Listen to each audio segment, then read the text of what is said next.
build a kind of society where we have nation-to-nation relations with the First Nations, that all people have rights as human beings, that workers have rights as workers, that women have rights as women, and these rights belong to us, and we are going to guarantee them. You know, I'm really pumped, because what I want to talk about now is not Harper much anymore. I want to talk about us.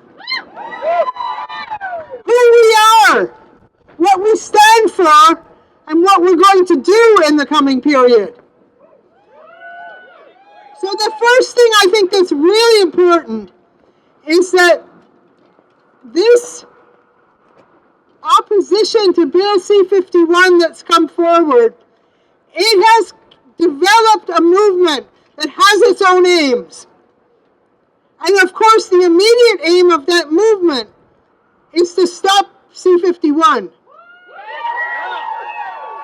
And we're all together on that question of stopping C-51, but we're together on more than that. We have an aim that's broader than that, because this has brought, and every speaker has spoken about this, that we are here to affirm our rights as human beings. We are here to say that no longer are we going to agree to live in a society which declares that rights are privileges that can be bestowed on us and taken away from us again. We want to live in a society where rights are guaranteed. And we are not going to live in a society like that unless we build it. Unless we build our own organizations that stick to those aims. And then in every election, we make ourselves a force, but a force that keeps on pushing for those aims, for that new society, for something new to come into being. Before I came up here, one of the people I work with closely in ECAWAR, she said to me, don't forget to remind people about what happened at the G20 in Toronto. And the reason she wanted me to remind everyone about that is that right now, without Bill C-51, we have the violent assault on demonstrators. You know, I've been at this for a little while, and not a few weeks ago, they were showing on TV the Selma, Alabama 50th anniversary, and how shocked we all were, and we really were, at the vicious and horrible violence against the civil rights activists, against the people fighting for their rights, and the whole nation was galvanized, and Canada too. And now this is just commonplace. When the youth are attacked like this in the streets of Quebec, we don't even hear about it.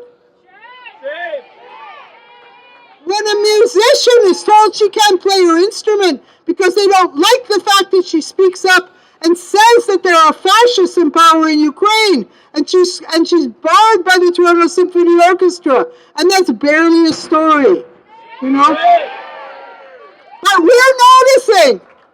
It may not be a story in the media, but we have taken note that this is a fight to build a kind of society where we have nation-to-nation relations with the First Nations, where we stand that all people have rights as human beings, that workers have rights as workers, that women have rights as women, and these rights belong to us, and we are going to guarantee them. So let's not be diverted by our aims.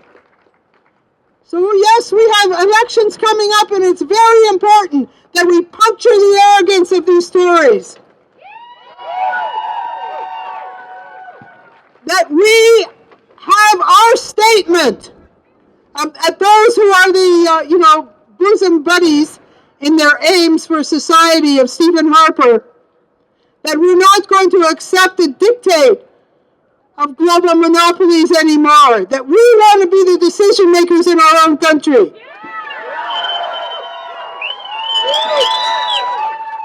We want to decide our future. We say that the First Nations have the right to decide what goes on in our own territory. We say it's up to us to decide what kind of economy we want to develop and how we want to protect the environment. We say it's up to us that we don't want to go to war against anyone. We don't want to send Canadian troops.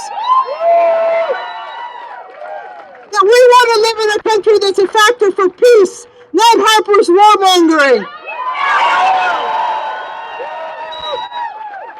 So as a start, let's say that today that we're going to keep this movement going and right through and beyond that to defeat Harper in 2015.